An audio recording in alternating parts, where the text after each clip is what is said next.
Selamat datang di New Perspective.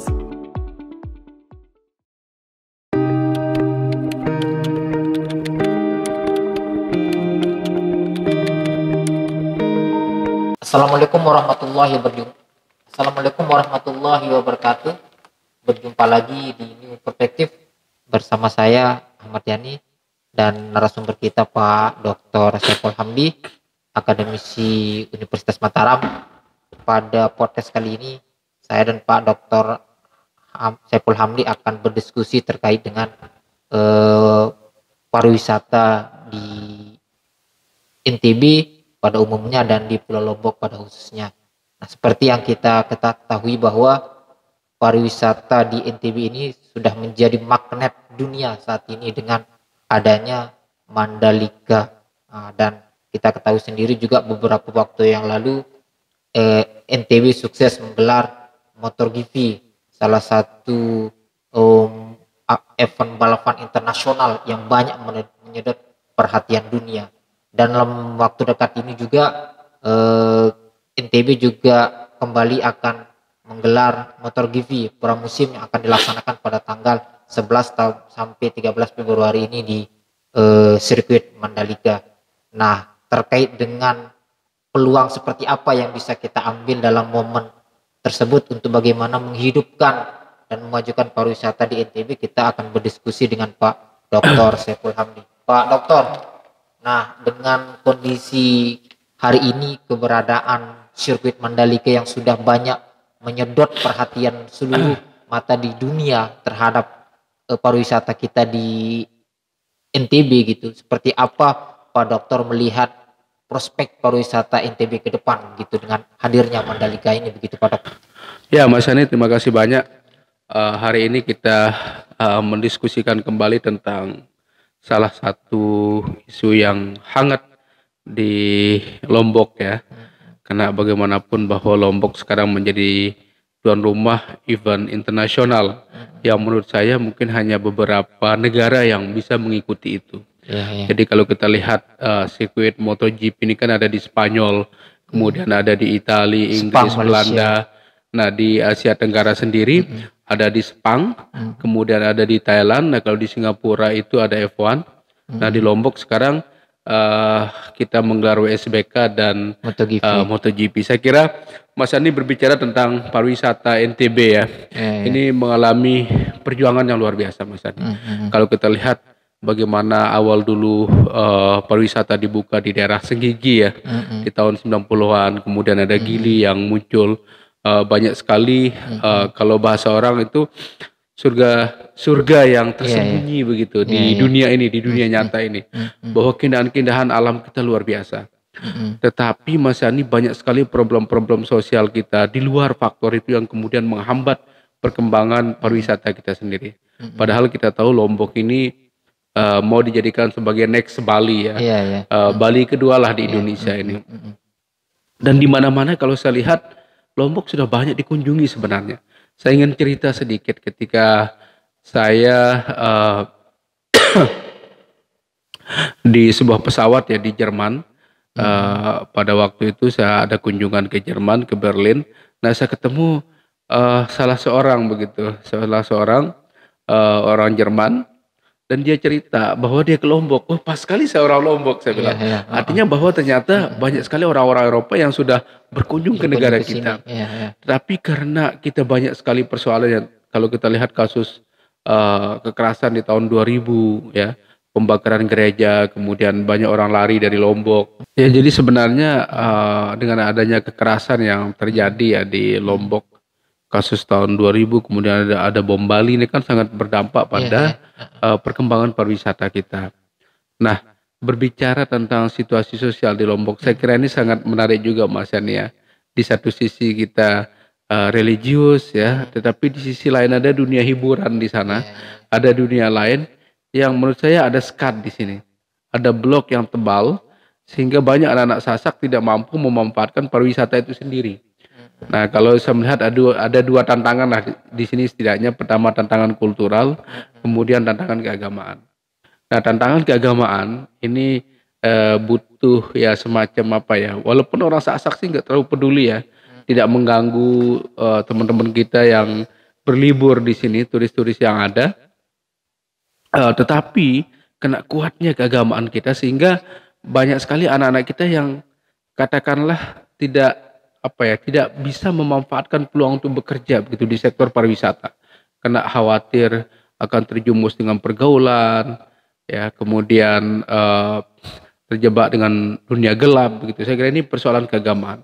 Nah, persoalan kultural ini juga menjadi masalah. Kita belum selesai dengan budaya kita, dihantam oleh kedatangan budaya global ini kan, ini yang kemudian sebenarnya juga berdampak pada bagaimana masyarakat kita secara kebudayaan, termasuk etos kerja lah. Menurut saya ini masih kurang bisa dimanfaatkan begitu untuk kemudian menangkap peluang-peluang ini. Kita tahu Bali semua komoditas budaya menjadi komoditas turisme ya, pariwisata. Nah di Lombok saya melihat belum banyak memanfaatkan itu. Ya gendang beli ya oke lah, tetapi kan kita tidak punya situs-situs yang tetap yang memainkan itu begitu loh. Jadi ya termasuk perisian ya, kadang-kadang orang mungkin dia harus mencari menunggu 17 Agustus. Kenapa kemudian event-event budaya ini tidak disetting sebagai pertunjukan pariwisata begitu. Ini saya kira menjadi PR kita ke depan Mas Yani. Ya, dengan kondisi misalnya kayak seperti Abang katakan bahwa ada hambatan kultural dan ada hambatan keagamaan yang cenderung ini menghambat pariwisata kita seperti Abang katakan ini, dan kondisi ini apa yang harus dilakukan begitu Bang? Supaya hal ini juga bisa bersinergi, bisa berjalan bersama begitu. Artinya kultural, keagamaan dan pariwisata ini saling mendukung bagaimana untuk pengembangan kemajuan pariwisata kita di NTB begitu. Saya kira yang pertama adalah kelompok pemuda kita perlu menyadari, ya, masyarakat kita perlu menyadari bahwa peluang bisnis pariwisata ini sebenarnya sesuatu yang sangat prospek begitu. Tetapi faktanya adalah yang pelaku-pelaku wisata kita yang punya hotel kan banyak orang luar, banyak teman-teman kita dari Bali. Orang Sasak mungkin hanya bisa dihitung lah begitu. Tapi ya it's okay. Ini kan juga peluang anak-anak kita bekerja di hotel-hotel mereka ya. Tetapi yang saya lihat bahwa perlu ada terobosan keberanian di sini, Mas Ani, untuk mengubah mindset anak-anak muda kita bahwa tourism ini adalah potensi yang luar biasa yang kita punya begitu. Selama ini kan orang Sasak selalu bersandar pada pertanian. Belum lagi kita bicara kita mencetak generasi TKI, TKW ini kan anak-anak kecil udah pergi ke Malaysia mencari uang begitu. Tapi kita lupa bahwa potensi kita banyak di sini begitu. Kalau kita bandingkan misalkan ya, kalau orang bahasa kita ngonang kerbau, ngonang kebo misalkan ya, jadi peternak. Jadi peternak, saya tidak mengatakan itu produktif ya. Dengan kondisi kita lahan yang sangat terbatas, belum kita bicara pakan yang tidak pernah selesai begitu. Orang kan petani kita kan sangat tradisional ya, mereka harus mencari rumput di sawah. Bayangkan kalau misalkan mereka sebagai guide, ya. Dan guide itu luar biasa pemasukannya. Ini saya cerita, banyak sekali akademisi di Jerman ya, di Jerman sekarang tidak mau jadi dosen karena gajinya kecil ya. Tetapi mereka justru banyak menjadi guide profesional. Nah ini sebenarnya kenapa kemudian masyarakat kita tidak menangkap ya, anak-anak milenial ini tidak menangkap itu. Dan kualitas guide kita sangat terbatas ya, hanya modal bahasa Inggris sedikit, kemudian memberanikan diri, tetapi tidak paham sejarah, tidak paham konteks kebudayaan. Nah seandainya ada guide-guide yang profesional anak-anak muda ini, Mas Yani, ini akan sangat mengangkatlah perkembangan pariwisata kita. Di sisi lain juga tentunya bisa menampung anak-anak muda yang menurut saya banyak kekurangan pekerjaan di NTB ini. Jadi kita berharap bahwa dengan hadirnya pariwisata sekarang ini dengan konsep pengembangan ekonomi khusus ya, KEK ya, kawasan ekonomi khusus yang ada di Mandalika, saya kira ini adalah momentum kebangkitan ya, kebangkitan pariwisata NTB. Jadi bayangkan kita dihantam kekerasan, dihantam bom Bali, dihantam gempa, kemudian dihantam COVID-19.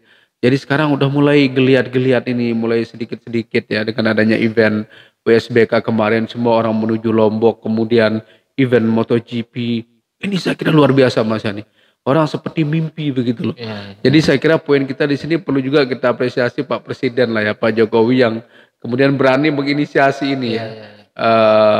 Artinya menjadikan ini sebagai sebuah kenyataan.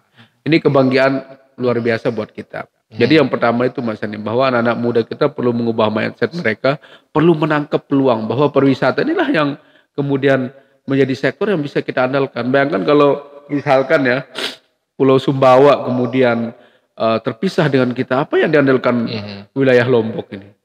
Kita banyak pantai, banyak gili, kalau misalkan tidak dikelola profesional, kemudian tidak berani kita mengundang investor, ini pasti kemudian kita akan kewalahan gitu. Karena sektor pertanian kita sudah sangat terbatas.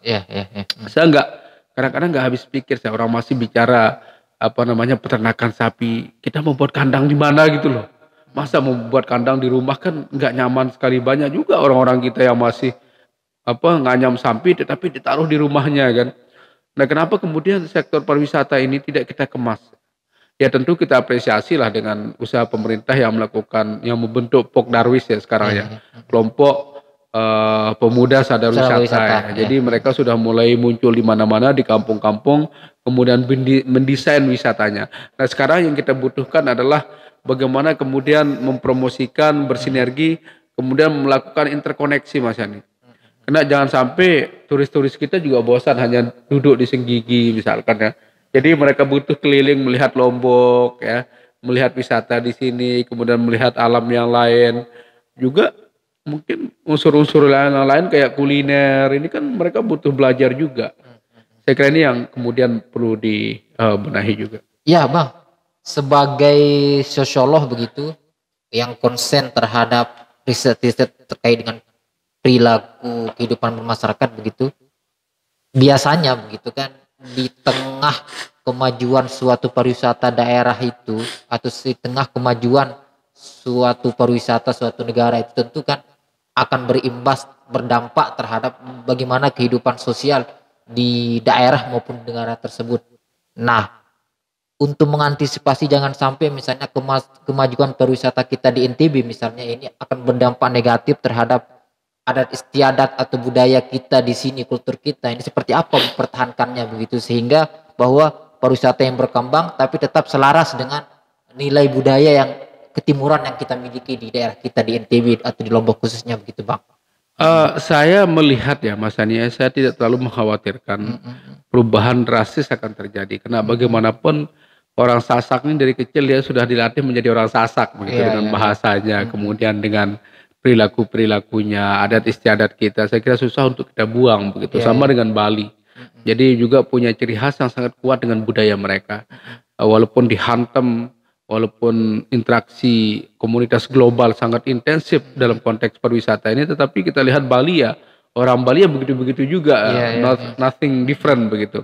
Nah di Lombok saya melihat juga I am not really worry ya dengan kondisi teman-teman kita, termasuk nilai-nilai yang ada di Lombok ya, adat istiadat kita akan pasti bertahan. Tetapi di sisi lain yang perlu mungkin tokoh-tokoh kita dorong di sini adalah bagaimana menselaraskan nilai-nilai lokal ini menjadi komoditas pariwisata begitu.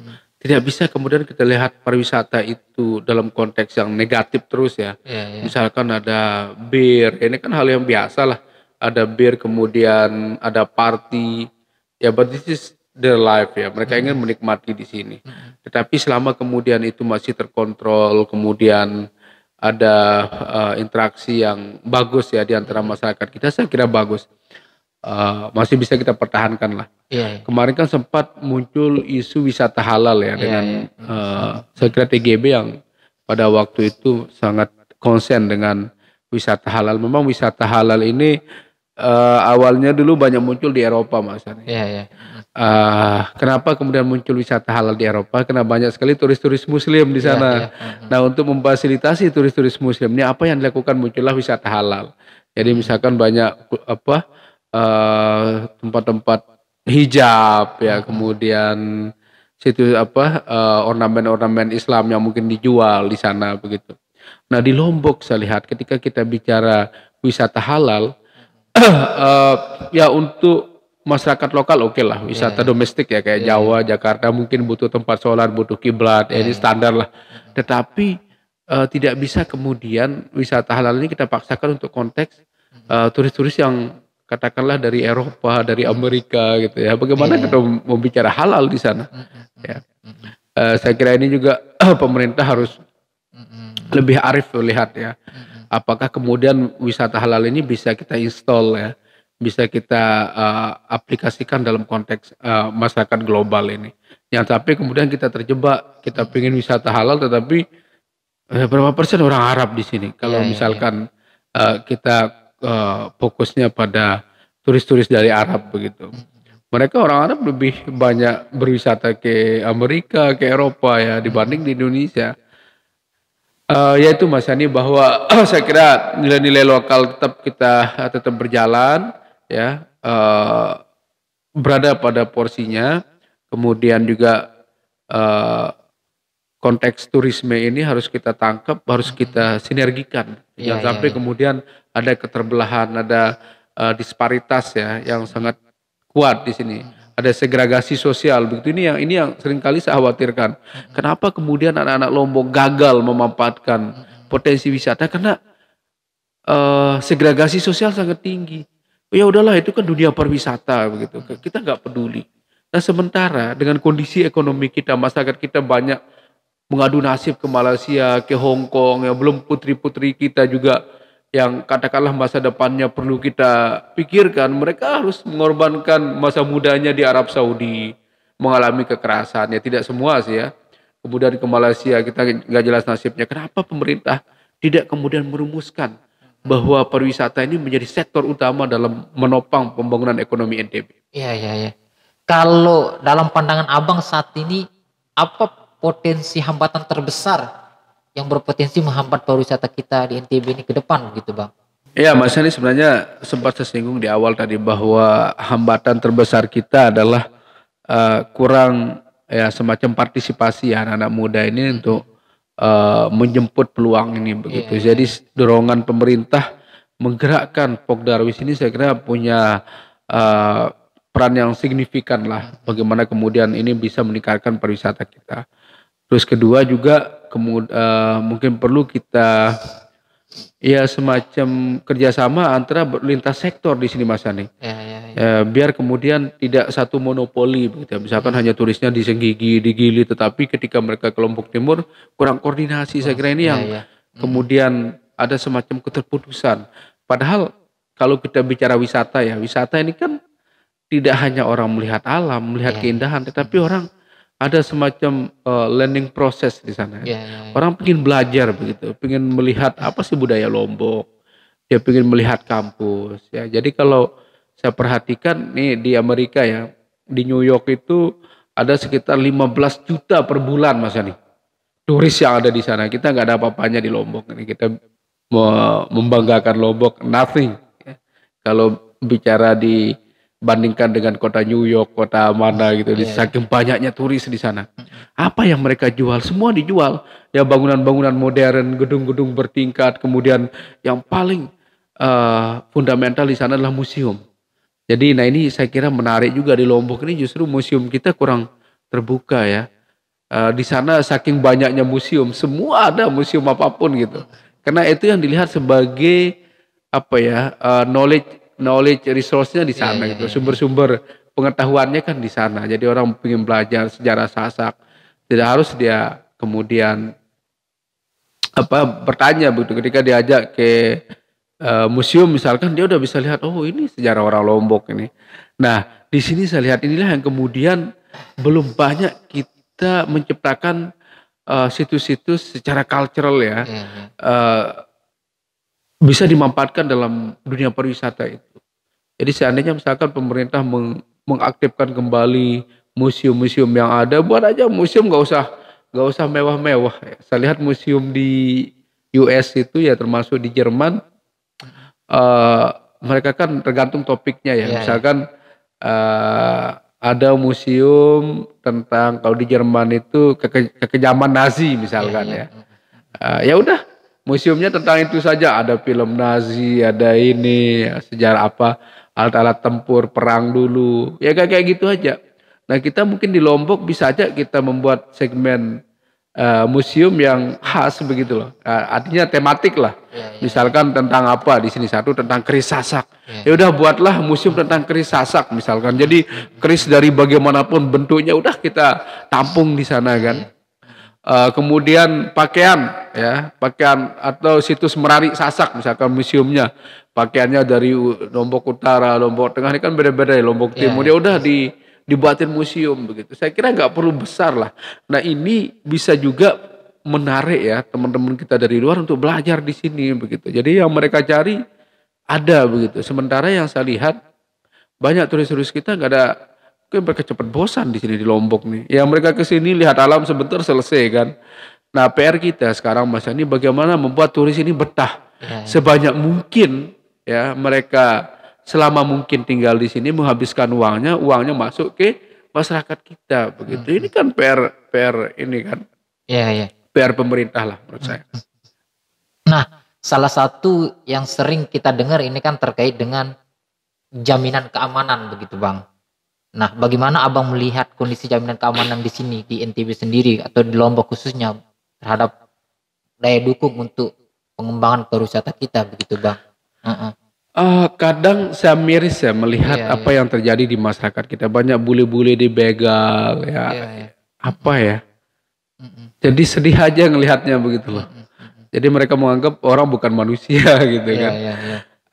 Jadi ya ini lagi-lagi Mas Yani tantangan lah. Tantangan pengembangan pariwisata kita ya. Bagaimana kemudian menata ekonomi masyarakat lokal ini supaya dengan kesadaran yang ada mereka harus kerja, bukan kemudian membegal orang kemudian dapat duit kan. Karena risikonya juga besar, mereka di penjara, berpisah dengan keluarga, masa depan mereka nggak jelas kalau udah di penjara kan. Nah ini Mas Yani saya kira persoalan security sangat penting, apalagi sekarang dengan kehadiran MotoGP ya. Ini kan security kita harus benar-benar kuat ya. Benar-benar kuat. Ya sebenarnya sih intinya ya penyadaran kepada masyarakat. Kalau misal ini kan indikator Mas Yani. Ini indikator bahwa memang masyarakat kita belum sejahtera. Banyaknya kriminal, ya, kurangnya pekerjaan ini kan pengaruh bukan karena kurang agama. Sementara kiai kita yang banyak ceramah masjid di mana-mana tapi ayatnya mental terus gitu loh. Jadi nggak mempan juga mengurangi pencuri misalkan ya, mengurangi curanmor. Ini ayat di mana-mana kan. Nah ini maksud saya bahwa sebenarnya kesejahteraan inilah yang sangat penting. Kenapa gampang kita melihat NTB ini belum sejahtera ketika misalkan banyak kriminal, orang belum ada pekerjaan, stres di mana-mana ya kan.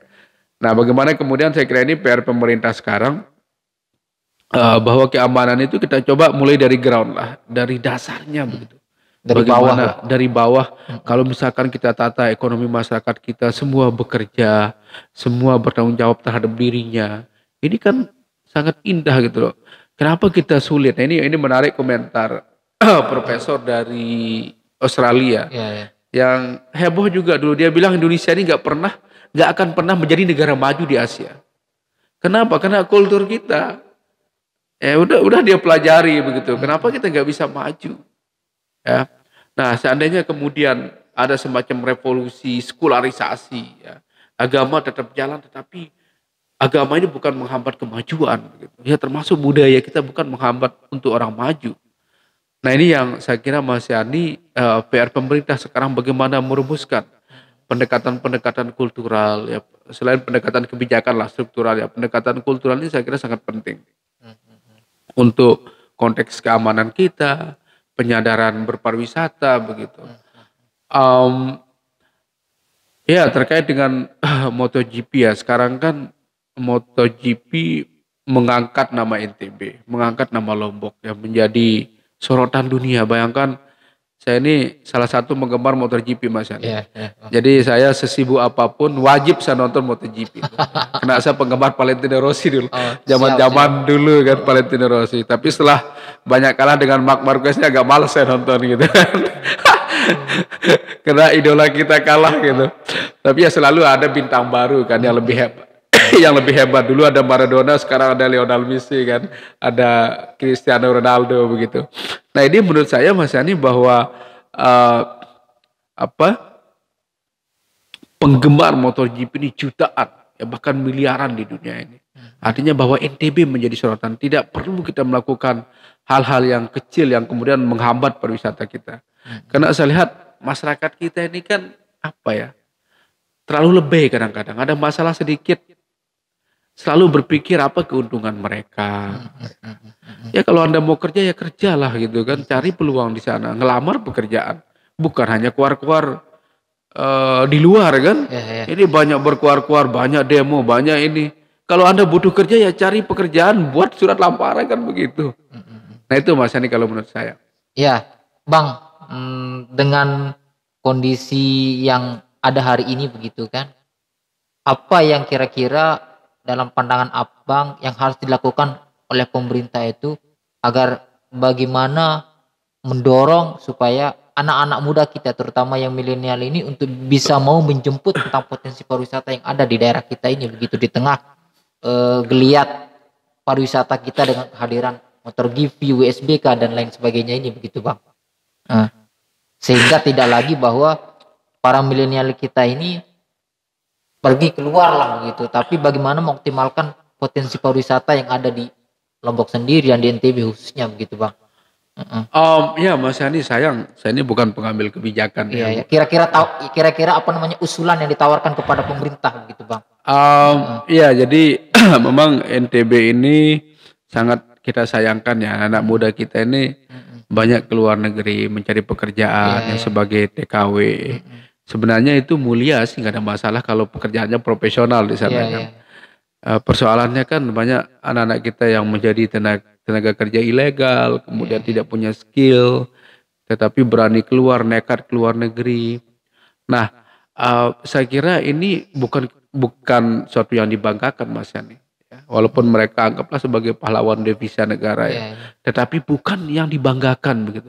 Ini kan menunjukkan kegagalan pemerintah sebenarnya. Kegagalan pemerintah membuka lapangan pekerjaan kan begitu.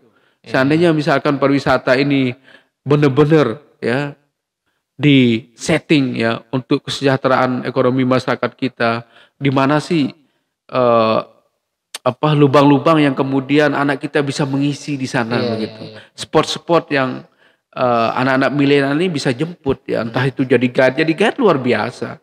Ya kalau di luar negeri ini yang saya ingin katakan, Anda jangan gengsi jadi guide.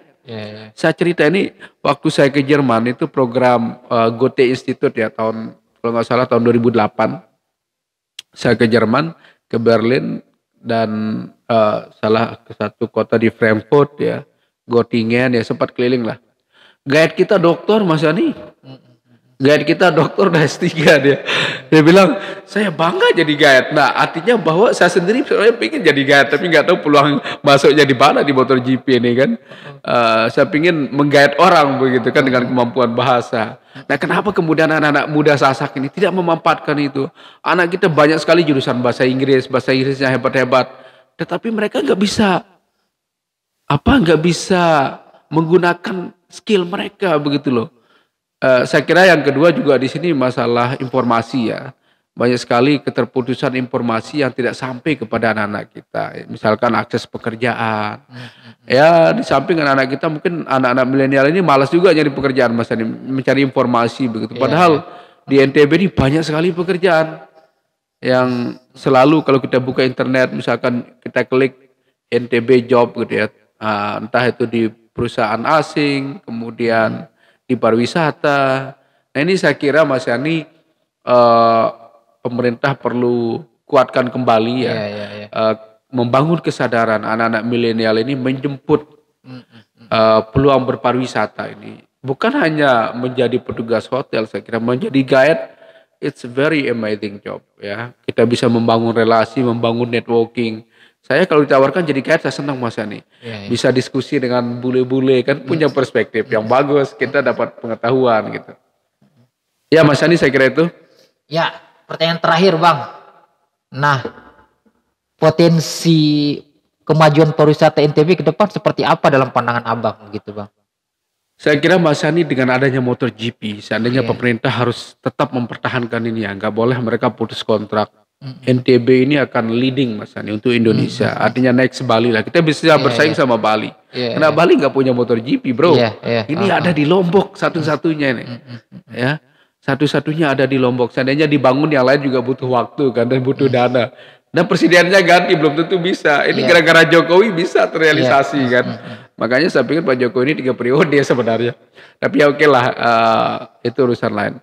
Tetapi Mas Yani bahwa saya kira Lombok bisa menjadi leading ya for tourism untuk dunia dengan modal yang kita miliki sekarang ini. Nah, bagaimana kemudian kita kembangkan Mas Yani? Sudah ada MotoGP, kalau kita ke selatan sedikit ada Pantai Surga, ada Pantai Pink. Ini kan belum dibangun gitu loh, infrastrukturnya belum dibangun. Seandainya kita bangun the second Mandalika di sana, misalkan di Pantai Pink, ini kan lahannya banyak. Itu saya kira investor mau, itu sangat senang. Pantai Surga, cuman kan jalannya kadang-kadang yang buruk. Saya sangat sayang sekali nih pemerintah kita infrastruktur jalan nggak disiapin gitu loh. Masa ke Pantai Surga perut kita sakit dulu dengan jalan yang runtak kan. Jadi neraka dulu baru ke surga. Artinya gitu-gitulah. Bahwa dengan anggaplah Mandalika sebagai sentral sekarang yang men-take over Senggigi kemudian Gili, tetapi kan ini multi efeknya kemana-mana. Jadi Senggigi dipertahankan, Gili dipertahankan, kemudian ada juga di Lombok Timur yang ada di Teteh Batu kan juga cukup indah ya, punya nilai eksotis, bukan pantai tetapi ada hutan, ada Rinjani di sana, kemudian ada Pantai Pink, ada Labuan Haji juga. Saya kira Mas Yani pengembangan-pengembangan inilah yang kemudian perlu dilakukan oleh pemerintah. Perlu sinergi antara bupati dengan gubernur dengan konsep pengembangan pariwisata ini. Nah, tetapi yang menjadi PR kita adalah bagaimana kemudian pembangunan pariwisata ini bisa menyedot lapangan pekerjaan, menyelamatkan anak-anak kita yang dari pengangguran, terutama di Lombok, berguru pada Arab Saudi. Arab Saudi sekarang kan kalau nggak salah mau membangun, ada satu kota yang dulu dianggap banyak setannya zaman Rasul.